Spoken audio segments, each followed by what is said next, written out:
Sophia's. So anytime between 7 a.m. and 7 p.m. you can come to the Via Sophia's restaurant and write postcards for peace.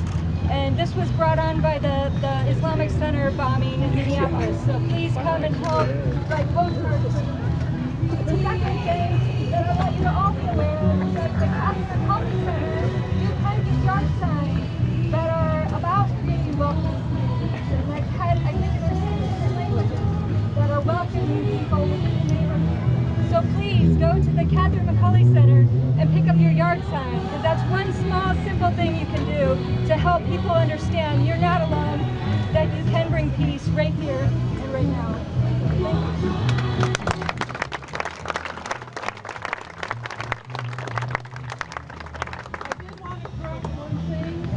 Postcards are from 7 to 9 in the morning, from 11 to 1, and 5 to 7 at the Sophia's. But I also, there's so many things today that there are going on that to not speak up is to be silent, and that is very normal. In my past, that most Native Americans did not speak up because they couldn't because they had food on their throat to keep them silent. Well, I can't do that. There's too many things at stake. Some of what's happening is very quietly, there's so many things being dismantled. And our government, who are not enforcing some of the laws that they should. Some of what's happening is different tribes are facing issues that the government is trying to prevent them from moving forward and having the different tribal existence. And so we have to speak up and make sure that we do not lose what we have. And so there's been a lot of little things that they're doing within the government that is taking away not just Native American, but everybody else's rights in small, different ways. And all of a sudden, you'll find that there are things we took for granted and they no longer are there. And so it really is important to pay attention, not just to the flash in the pan, everything that's diverting your attention. Pay attention to what is happening in our legislation. So there's little things being snuck in there that's going to take away different rights, different things that we've taken for granted. So hi, I am Molly Donahue. Yes. I, like Kelly, am a school teacher in this district, and I've been in this district teaching for 27 years. But before that, I grew up in this district. And we have had some of the same issues going on in this town as there are all across this country for as long as I can remember. I can look around the faces and I'm glad there are so many who are here to fight this. I predominantly work with minority male children. We got training. How long are they going to take? It may be a while.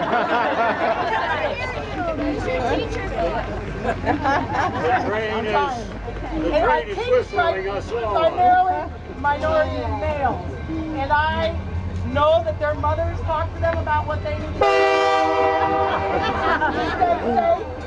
And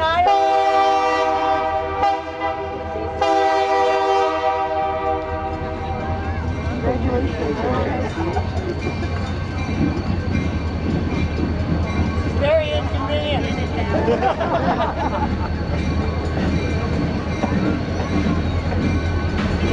Right there.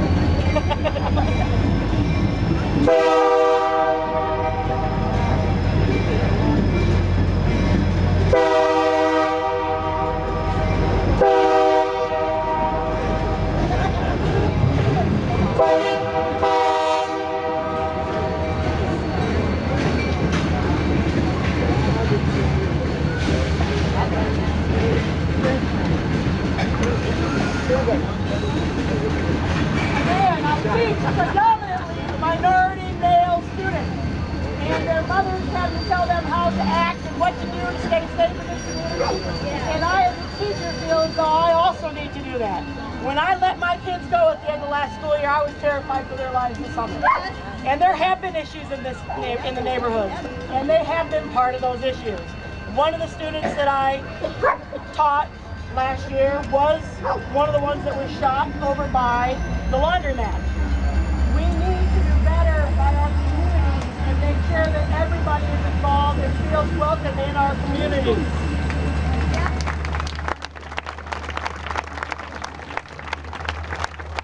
No mother should have to explain to their children what they need to do to be safe. And I, as a teacher, don't feel I should have to do that either. They should always be safe. They should always have a place here, and no different than anyone else. People with privilege, as we all have, don't see some of the things that they have to see day by day. We need to open our eyes and make sure we start seeing the same things that they're seeing and speak out about it. Thanks for being here, and keep fighting.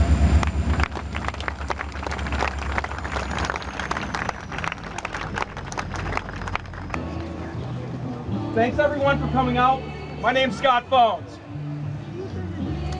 In a basement room on April 10th of 1984, I raised my right hand and I took an oath to defend the Constitution. I spent the next 4 years of my life standing on a wall protecting America, a way of life that I believed in, a way of life that was based on one fundamental principle: equal opportunity. What I saw yesterday in Charlottesville and the hate that came out of that is not something that I stood to defend. Right. Ladies and gentlemen, I'm here to tell you that I will stand for that fundamental right of equal opportunity. But to have equal opportunity, you have to have equal education. To have equal opportunity, you have to have equal health care. To have equal opportunity, you have to have equal pay, regardless of gender or orientation or skin color. And ladies and gentlemen, to have that equal opportunity, everyone needs to benefit from the economy, not the chosen few with the backs of all of the other Americans paying their way. The time to stand up is now. We've got an election coming up in 2018. Take a look at every candidate, see where they are. See if they stand for equal opportunity. See if they stand for the basics that are necessary for equal opportunity. And then vote for the folks that will give every American an equal shot at the American dream.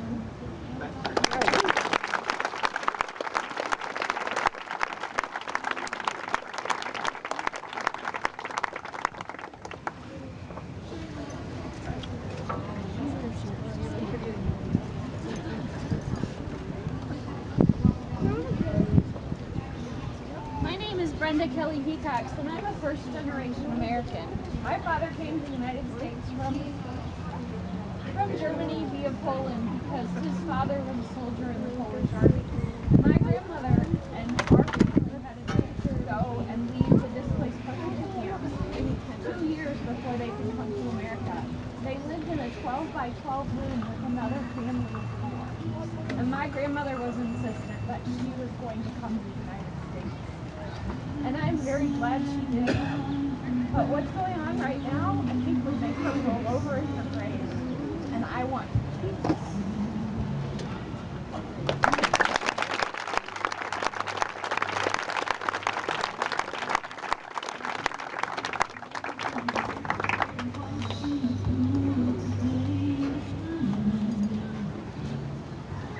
Hi everybody, I'm Tom Fuller. You know, I think we were complacent when we had Obama in office. We sat back thinking, we have a Democratic president. We have a black president. Things are great. Meanwhile, we're losing governorships, we're losing senates and state houses, we're losing congresses. I volunteered in the off-season. I was the only one in the local office going out to door knock. It wasn't entirely local folks' fault. The state wanted us to hang door hangers 3 days before the election that said get out the vote early. That's the only documents they had. So there's obvious structural problems at the state level. We need to have really, really good candidates this time. We can't just stand back and let people run and think we're going to show up at the voting place and we'll win. That's not going to happen. We cannot just sit back and post on Facebook thinking that does some good. It doesn't. Letters to your Congress people do some good. Phone calls to your Congress people do some good. Face-to-face is the best. But when it comes towards the election, look at it around. Think of how many feet we could get on the ground knocking on doors and supporting candidates. Don't think that electronic media is going to do it for you. It won't. Face-to-face, knocking on doors is the way to go. So please, get active. If you're not a member of Indivisible or you're not a member of MoveUp or the Democratic Party or whatever your choice is, get involved. Thanks.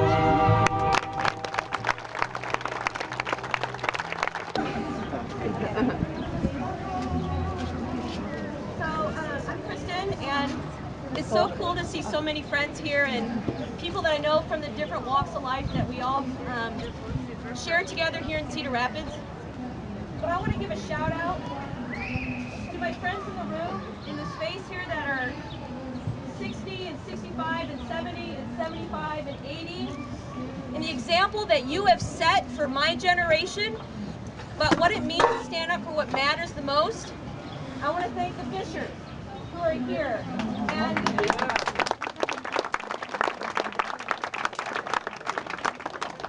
these folks who we have always looked to know what to say and when to say it. And I just want to thank you for your witness to the gospel, for your witness to social justice, so that we can stand with the people who are marginalized yet today, despite all of your efforts. We will continue to fight on your behalf, on behalf of all marginalized people, whether it be transgender, LGBT, anyone who's feeling oppressed by our community. We will not stand for that. And I just want to give that shout out because I think it's so important that we are standing on your shoulders. And we promise to continue to fight. So thank you for your witness.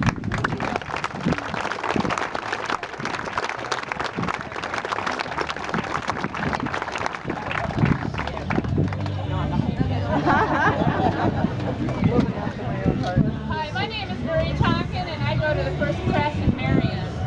And when I was at Stanford University, when my daughter graduated, I was in the chapel, and there was a saying in the chapel that said, "Everyone has a chord. When plucked, will play sweet music." And that's unconditional. Everyone. And so these who are spewing hate and are against us, sometimes you have to look really long and really, really hard, but somewhere within them, they have a spark of God that is good. And if we can somehow find that and nurture that, maybe we can get the love to blossom and overcome hate. Thank you.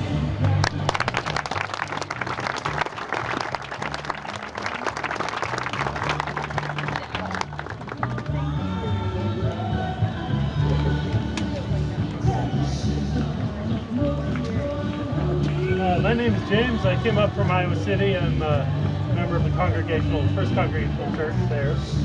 And when I was at Standing Rock last year, I learned a great phrase. Sit in your discomfort. Are you uncomfortable? Fine. That's okay. Deal with it. Work through it. It's your problem. Work through it in your own time. This is hard, right? This could be a very hard thing to do. There is a lot of anger on the reservations. Justifiably, right? I mean, and they will say things about, well, you know, the Congregational Church, we were the Puritans. We have a few things to answer for relative to the Native Americans. And they will not be shy about telling you that. And did it make me uncomfortable? Yes, of course it did. Okay, that's cool. But the basis of communication is that you don't recoil, you don't pull back, you don't talk about how injured you are. You sit in your discomfort. And it takes strength, it takes self-confidence, it takes a willingness the strength to engage a position that seems hostile to yours. And dialogue with it, and talk to it, and acknowledge your own failings. And one thing that occurred to me as I was listening to these other speakers is, if all you are proud of is your skin color, which none of us had anything to do with, then what are you ashamed of? What are you running from? What are you hiding from? How strong are you actually? How much of this desire to impose power by force is weakness because you can't deal with someone as an equal unless you have the confidence to expose a vulnerability, to sit in your discomfort, to realize that they will not agree with you, they will come from a different perspective. And so you clam yourself up, you put the string that when plucked will play the song of God in an instrument case, and you lock it. Because then nobody can touch your instrument, nobody can hurt you. And once you see this not as what they want to impose, which is strength and brute force and terror, but as weakness and hiding themselves in a bushel, as it were, then you see the power of love. Because that's what these people so desperately need. They have been told to hate, they have been told to hide, they have been told to run, they have been told to lash out, they have been told everything except to love someone enough to sit in their discomfort when talking to them, to engage them as neighbors, as equals. That's the most terrifying thing to them. And that is the true power of love to solve this, to get us through this. Not through fighting, but through drawing them out, telling them it's okay. You can come out. You don't have to force your will on everyone. It's actually better and richer for everyone if we just come together. Not all in comfort, not all in agreement, because that's never going to happen. But with the strength to tolerate the dissent and recognize the beauty of us all as human beings together. Thanks.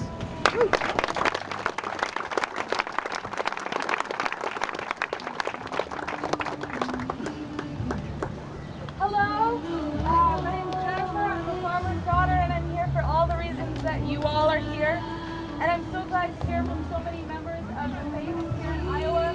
And I am an atheist, and I am here with all of you, and I just wanted to say that together we are indivisible.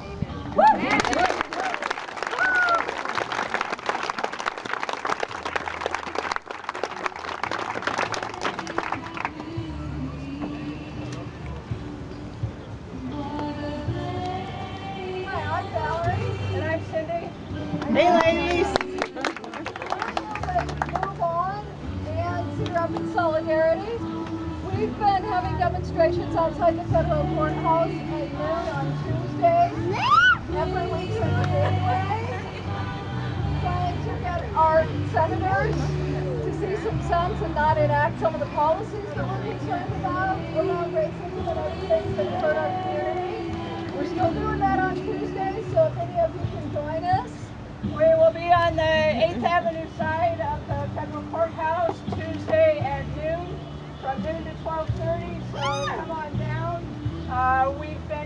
lot of positive feedback from those cars, lots of good honks.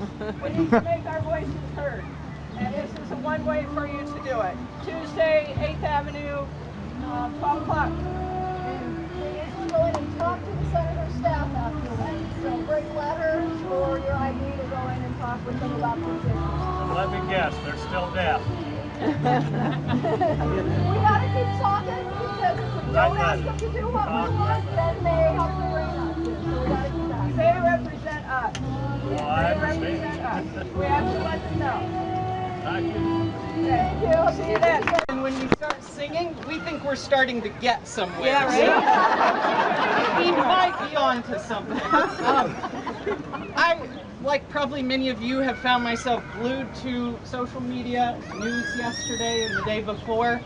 I saw a hell of a lot of foolishness. But the foolishness that excited me the most was when some clergy folks and Cornell West and some others stood at an entrance to Emancipation Park and they said, hell no, you're not coming in here. And they sang. So someone said, we need to offer a prayer. Thank you, Brad. And I think a prayer that we could all get behind is the prayer that they prayed in resistance and solidarity outside of the entrance of that park where so much stupid foolishness was to take place.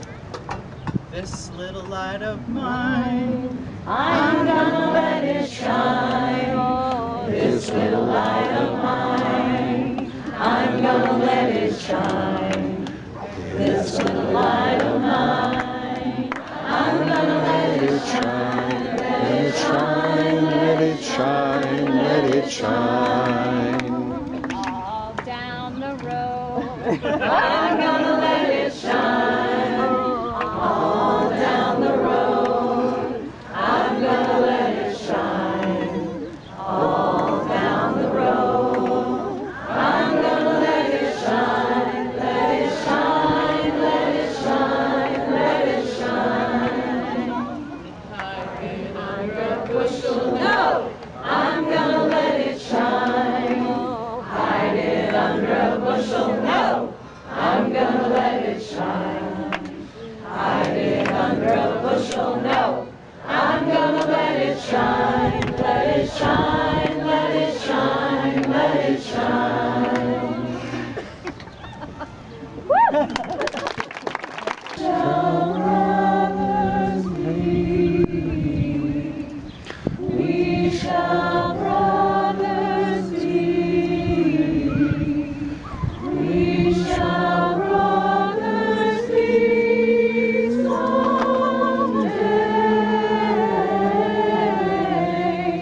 Oh, deep in my heart, I do believe we shall overcome someday.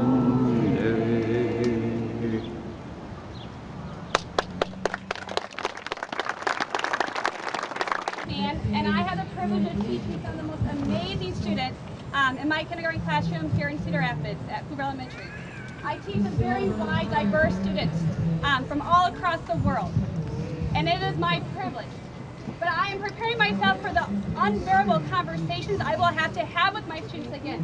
This hateful rhetoric enters our buildings every single year. Every day as kids come in and hear rhetoric at home from on TV or their neighbors. So as our kids prepare going back to school in 2 weeks, or a week and a half I think it is, we need to encourage them to make sure that they speak up for their classmates when they hear hate coming from their peers at school. Our schools have to be a safe place for all children, whether it's their religion, their race, their gender, their identity. They must be safe. And so we have to teach our kids to stand up and speak out when hate is in the front of them, when people are being hateful towards their peers, because that's where it starts. Children are born to love. They're not born to hate. It's something they've been taught. And we need to reverse that hatred spread it at a very young age. That way they grow up to be loving adults who will continue to fight against injustice. So please send that message to every young child you know as they enter school in the next couple of weeks, that they must be a voice of change and speak up when people are throwing hate around.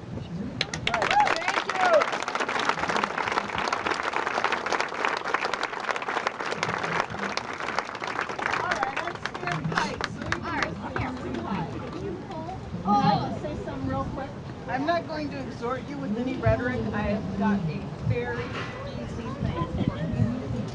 And I think some of you here volunteer at the Catherine McCauley Center. Can you speak up, please? Yes, we tutor immigrants and refugees at the Catherine McCauley Center, which is right up the street. There is always a waiting list of about 100 that want to learn, improve their English, whether it be survival English to English in the workplace. This volunteer program has saved my family. It is a wonderful way to make a contribution. It's easy. If you're uncomfortable getting up in front of people and talking one-on-one, all they ask is a 1-hour commitment once a week for 10 weeks. And it's whatever works into your schedule. So there's probably somebody who can speak far more eloquently about the McCauley Center than I do, but I just wanted to get that out there. It's such a great way to make yourself feel like you're and you will find these people make such sacrifices to come. Besides tutoring in English and citizenship, they also have a welcoming outreach when people arrive here with nothing but the clothes on their back. They set up apartments for them, they help them find jobs. They have such a need for those of us who feel like we can help in that way. So if you have any questions, find me. Otherwise, Catherine McCauley Center is right up at the corner of 10th and 4th Avenue. So, thank you.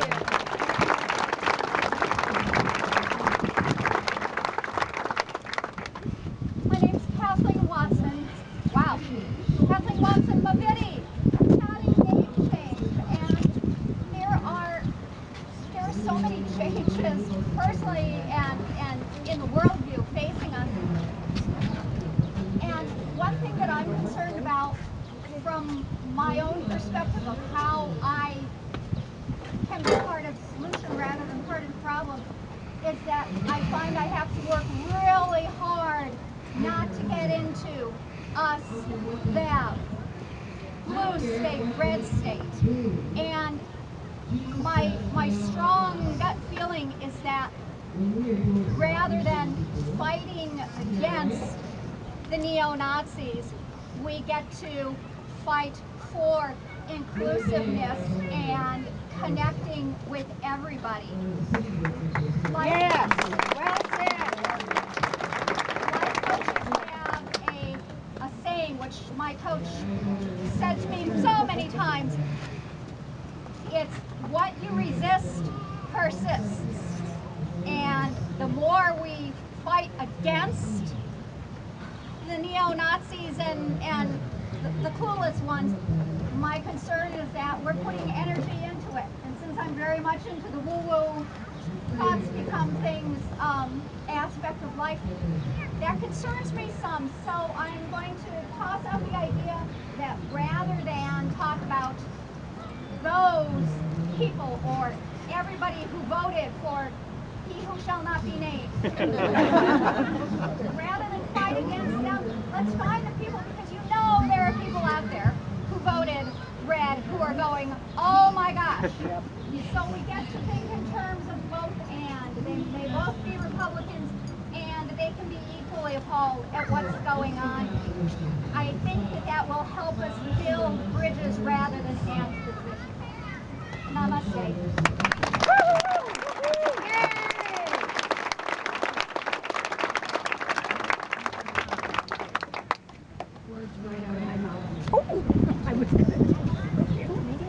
Hi, I'm Chelsea.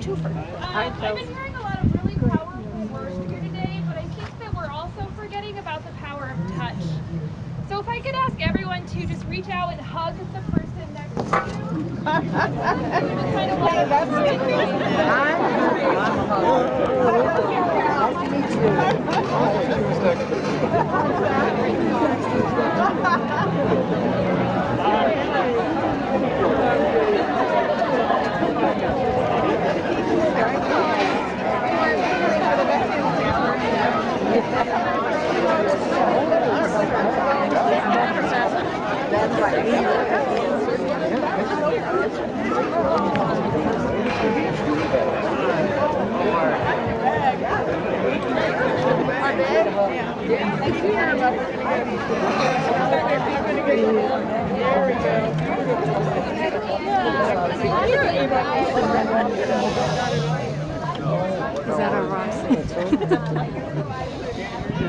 Can't hear you. And then I became activated, just watching everything that was going around us in our state, in this country. I became activated, I became an activist. I have been going to protests and helping out in more ways than I ever thought that I would in the last year. I've become increasingly busy with my time, and I'm now running for office as well because I just have this extreme need to do something about this. What are you running for? And who are you? I'm running for state representative of District 73 over in Cedar County. And the last day and a half has just really hit home for me because I am running against Bobby Kaufman, who put in one of the many bills that have gone around and been proposed in our country this year trying to make protests wrong, make protests illegal. And, I want us all to remember Heather Spider's name, who lost her life yesterday, standing up for what was right. Before I came today, my family told me to be careful. They didn't want me to come to a peace rally because of what might happen, because that's where we're at today, where they're trying to make protesting illegal. They're trying to make our voices silent and make us scared to not want to come out in big groups like this and share our love for each other and for our fellow common people. And so my message today is that we are living in a culture of fear, and we have to fight against that with everything that we have. We have to continue to show up even if we're scared to do so. We have to continue to love one another, even those that have different opinions than us. And the only way we're going to reach them is by trying to find common ground with them, not by, trying to shun a whole group of people as well. So, my answer is the way we respond to this hate is with love. We have to reach out to our neighbors. Your name again, please? Say your name, please. Jody Clemens.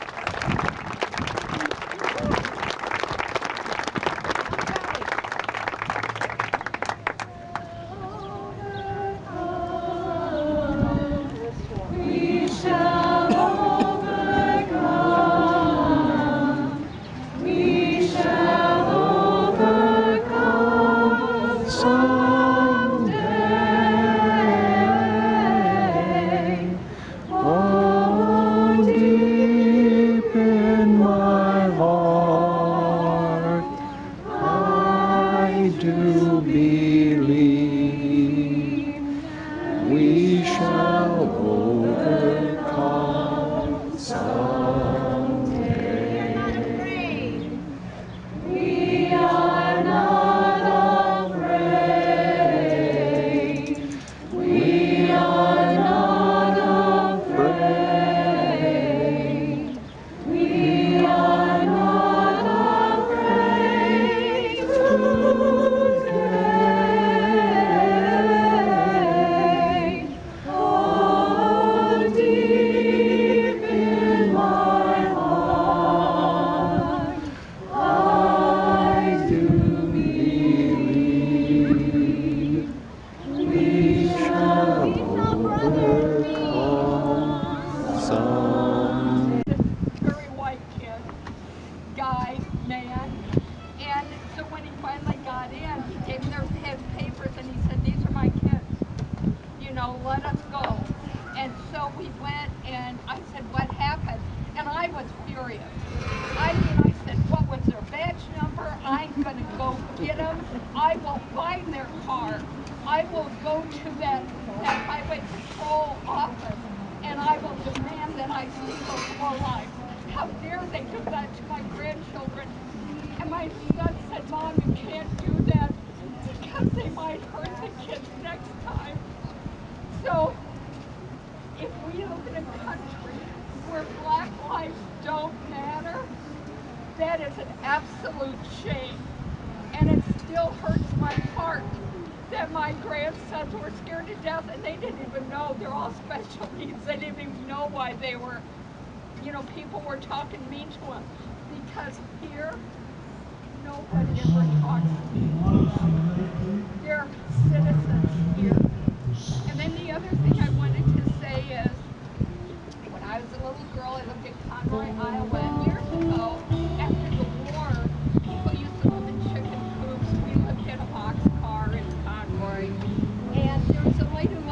chicken from kindness.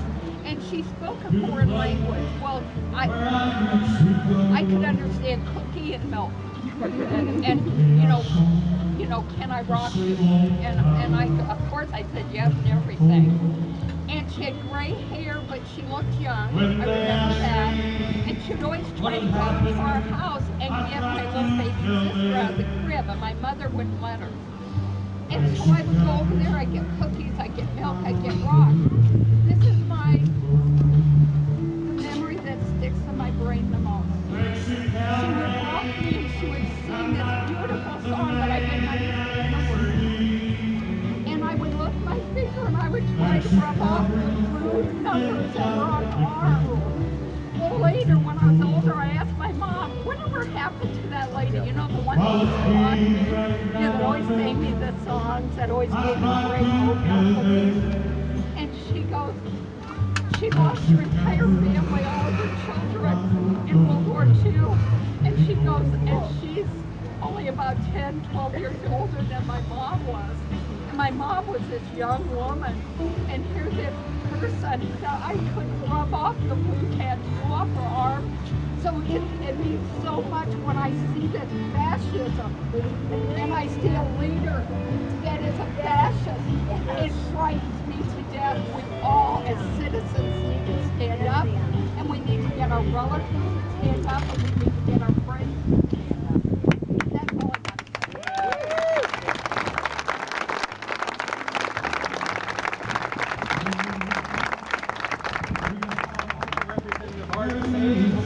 I'm angry too. I had to speak up. Every leader in this country needs to speak up and speak out. I just got back from Boston. In Boston they have a Holocaust memorial with millions of numbers on it. And you cannot stand there and just think about what had happened in Germany, what had happened in Europe. And this was the kind of siege. We have American terror, spewing violence, bigotry, racism, hatred.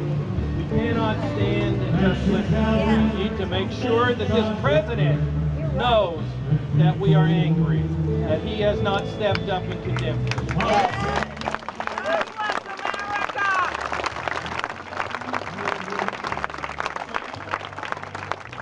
Boston, you learn about the history of this country and the reasons for why we are here, the reason why this country has been a symbol throughout the world, and the views of these angry white men that we talk about are not our views. And I'm a white man, and I'm angry for a different reason. It does not represent it. It does not represent Iowa values, and we need to let the country know and this president to know that as well. Well said. Thank you for being here.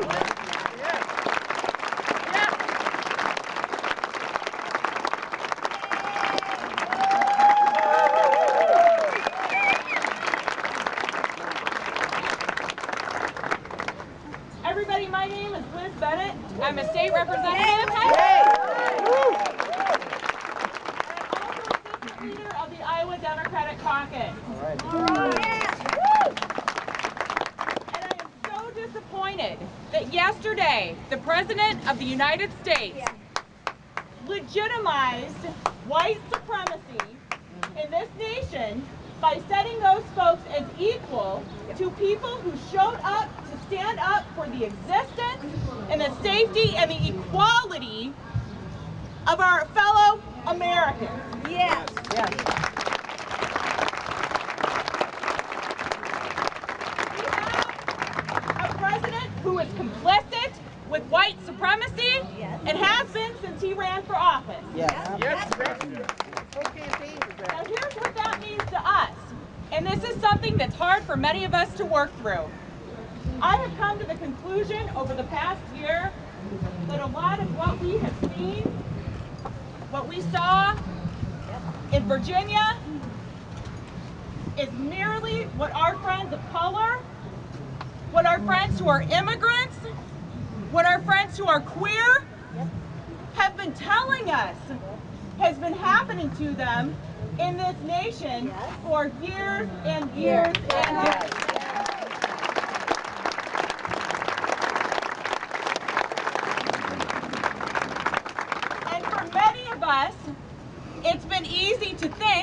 that maybe some of these things are isolated incidents. Maybe they just happen sometimes.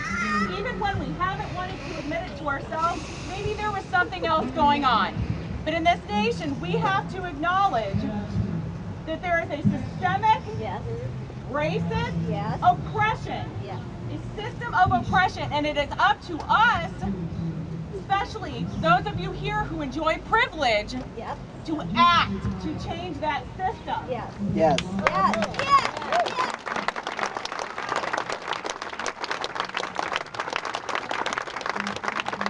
Now, being here today is the first step. It's very important that we are here to send the signal out into all reaches of our community that this is not right and this is not what we believe. This is not right. That we will stand up against enemies within this nation. That we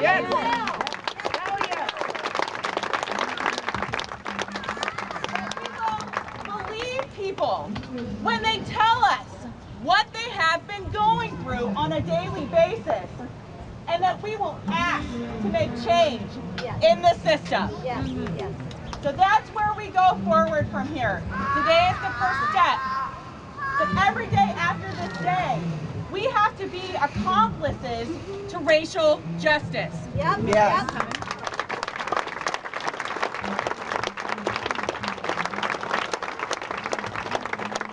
that means uncomfortable conversations.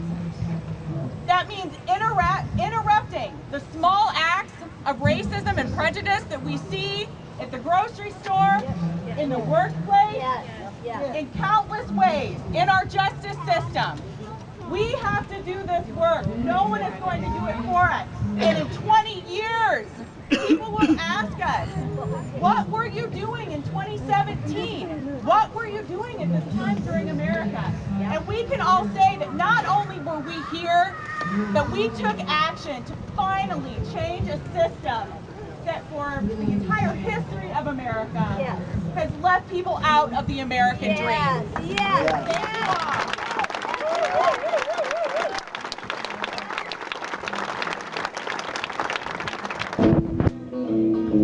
I feel like a fool, I've got a flat tire. I feel all dirty, all rotten inside. I've tried everything but you. Oh Lord, I've tried everything but you. Everything but you, Lord. And tell me, oh, I've got to go through. I have brothers for cleansing my soul and easing my mind. Help me, Lord, while there's still time.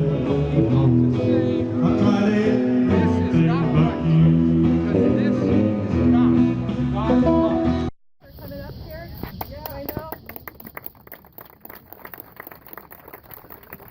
I'm sure for a lot of you here, when you hear God is love, that rings hollow because of how you've been treated by people of faith in your lifetime. And I just want to, I heard it at our congregation this morning that in Germany, when Hitler rose to power, 95% of the people there called themselves Christians. So I just want to speak out to say I'm sorry for what people of faith have done and the horrors that they've inflicted on others, and call out these people, these neo-Nazis, as the radical Christian terrorists that they are, and say that they don't speak for all of us.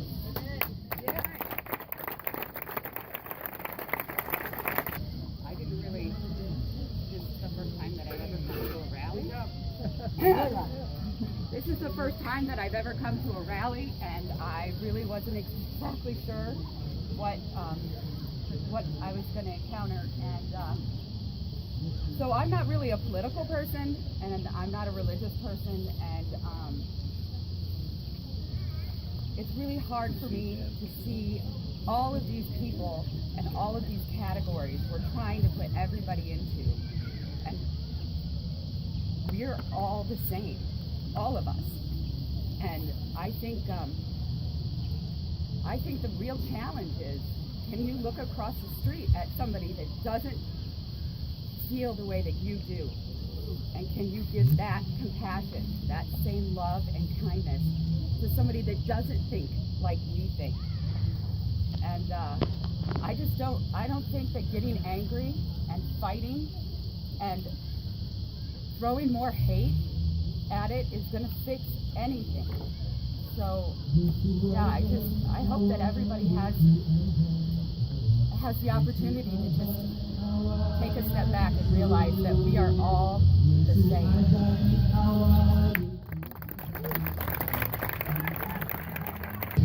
Beautiful creation. It is so good to be here with you all. My name is Kate West. I'm the pastor of First Congregational United Church of Christ in Belle Plaine. And on behalf of the Iowa Conference of the United Church of Christ, we stand in solidarity with you this day, and I bring you messages of love and peace. And thank you for your commitment. Remember, brothers and sisters, not to be ignorant. When they give facts and figures, know your facts and your figures. Don't just rely on our favorite media sources. Read what the other side is putting out there so you know exactly what you are working against and what they are saying. Don't be ignorant like the others. Be informed and be committed. Keep persevering. Our work is only just begun. This movement started in the 40s with World War II, and it is not over yet. Don't rest on your laurels because we won a campaign, because we made social change in one area. Keep working, keep fighting, keep coming together to bring wholeness to a hurting community and world that needs our messages of love and peace more than ever today. Brothers and sisters, creations of the divine, keep your hearts pure and protected, and love yourself as you love our neighbor. And ask yourself, who is my neighbor? And who should be my neighbor?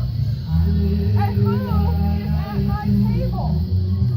And who is missing? Ask yourself these questions of privilege, and then invite those people who are missing from our conversation, from our table, and bring them with you. Don't just assume that they have to do it on their own. Extend your hand and bring them with you. Together we will be stronger. Together we will bring about change. Together we will love. Amen? Amen.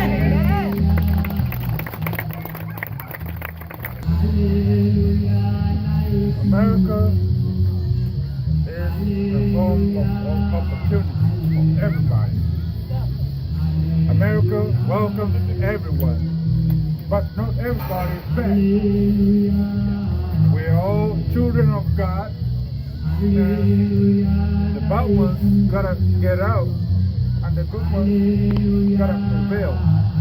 But America is a lot of opportunity for everyone that women prevail, especially Iowa City Rapids is the best place.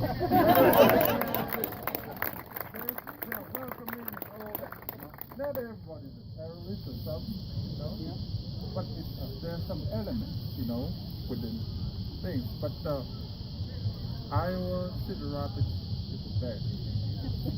Thank you. Thank you. You know, all that, you know, good people. I'm proud to be City Rapids.